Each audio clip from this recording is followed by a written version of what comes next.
A day after Congress was named by whistleblower in the Cambridge Analytica data breach scandal, now Christopher Wylie has tweeted some more stunning details. He has not only exposed the caste politics plot, but has also named Nitish Kumar's Janata Dal United as one of the key clients of Cambridge Analytica in their projects concerning India. Well, let's bring in our senior editor, Madhav Das Gopalakrishnan, who's joining us on the broadcast, and as is Danish from London. And Danish, I'll come across to you first because, you know, the details which are coming in from London via Christopher Wylie are quite stunning. And today in that series of tweets, particularly, he's talking about various projects, which also highlights the fact that it's not just one political party that might have utilized their services. Well, yes, absolutely right. That is the underlying message that has come across the tweet that Christopher Wylie has now put up, that it was not just one party, it was not just a question of one election, it was not about any particular state, but it was a pan-India project, a project which encompasses perhaps several political parties and several elections.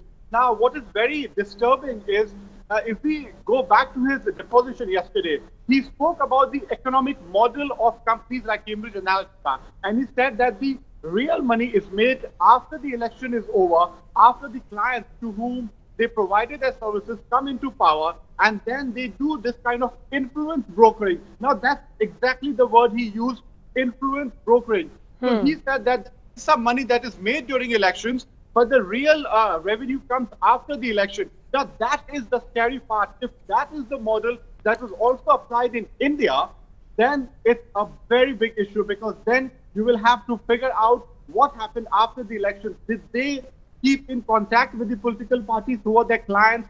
Was there any sort of correspondence? Was there any sort of meetings that continued even after the elections? Now, that is a more serious issue. Of course, the parties in India can turn back and say that that political parties use campaigning materials and surveys, and they do take use of different kind of advisory bodies.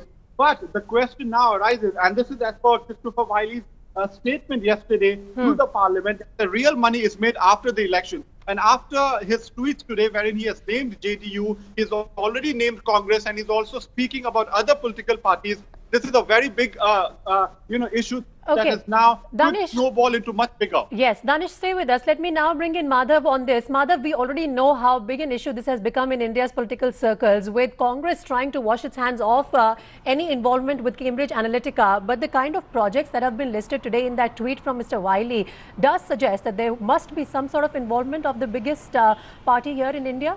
Well, no doubt about that. And in fact, it shouldn't be entirely surprising, because if you remember, from day one, the person who has been, heading affairs as far as Cambridge Analytica in India is Amresh Tyagi, and he's the son of a senior JDU leader, KC Tyagi. So therefore, the links to JDU is not entirely surprising in that sense. But certainly what is serious is that Christopher Wylie is not just named Congress, he has now come out and named JDU particularly as a political party that was engaged as far as these activities of Cambridge Analytica, which have already come under a question, are concerned. And given the kind of nature of Facebook's operation over here in India, the large number of users, clearly, of course, these patterns and these allegations are extremely serious. Now, this is not to say that charges have not been made against specific leaders of the BJP, but certainly, of course, with all the muck coming out at this point in time, what is very clear is that perhaps there needs to be a deeper investigation into these charges, and what action will the government really take in terms of actually investigating all of these charges of possible misuse of user data that have been now widely reported, not just in India, but across the world.